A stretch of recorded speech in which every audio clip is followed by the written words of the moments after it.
Hello বন্ধুরা, good morning. কেমন আছো? আশা করি সবাই ভালো আছো। তো নতুন একটা ব্লগে তোমাদের অনেক অনেক ওয়েলকাম।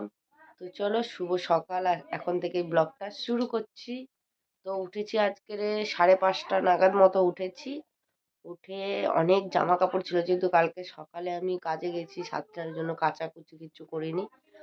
আর জামা কাপড় অনেক কাচা ছিল, বাসন ছিল, কালকে আর শরীর একদম দিচ্ছিল না। তো রাত্রে আর বাসন টাসন মাজিনি, কিছুই করিনি। তো এখন সকাল সকাল আজকে উঠে বাসন মাজা হয়ে গেছে, জামা কাপড় কেচে মেলে দিয়েছি। তো এবার বাদ বাকি কাজ করব, আবার তো ডিউটি যেতে হবে, রান্না করব। তো চলো, বরমশাই বেরিয়ে গেছে গাড়ি নিয়ে, আর আমার ছেলে দেখো এখনো শুয়ে আছে, যেহেতু সরস্বতী পুজো, স্কুল এখন যাচ্ছে না। তা সেই জন্য তো শুয়ে শুয়ে পড়ছিল, যেই ভিডিও করছি সে লুকিয়ে গেছে। তো চলো বাসনগুলো গুছিয়ে নিয়ে স্নান করবো।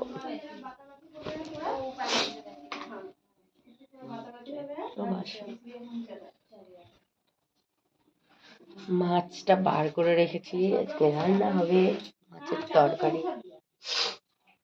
আলু বেশি হয়েছে, রেখে দেবো, আজকে হয়ে যাবে। তো বাসনগুলো গুছাবো।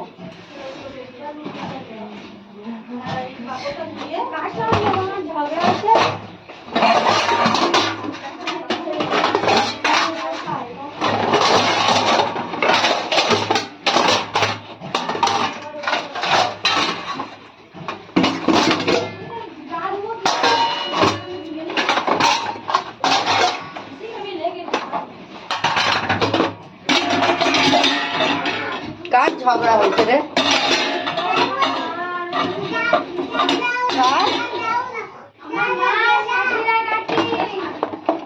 শাকিলা যাবই না।